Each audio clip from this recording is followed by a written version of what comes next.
What's going on, ladies and gentlemen? Tony Blackman here with Paramount Property Investments.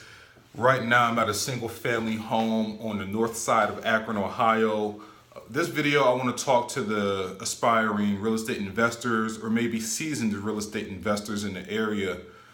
If you're thinking about purchasing property that's vacant, that the utilities may be turned off. If you are the kind of investor where you don't have much experience, make sure you always get you a home inspection. Get a home inspection so that way you have a professional that knows a lot about houses that can actually make sure you know what's going on with the house before you actually purchase it.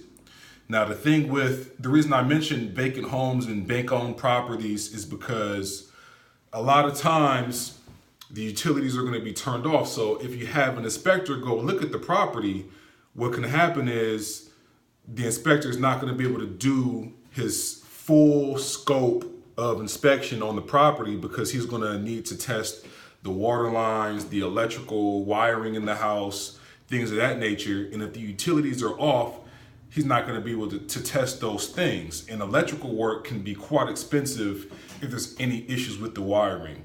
So just make sure you contact the seller and have them temporarily turn on the utilities. Most times if the seller's motivated, they will go ahead and turn on the utilities temporarily so that way you can get the inspections done on the property.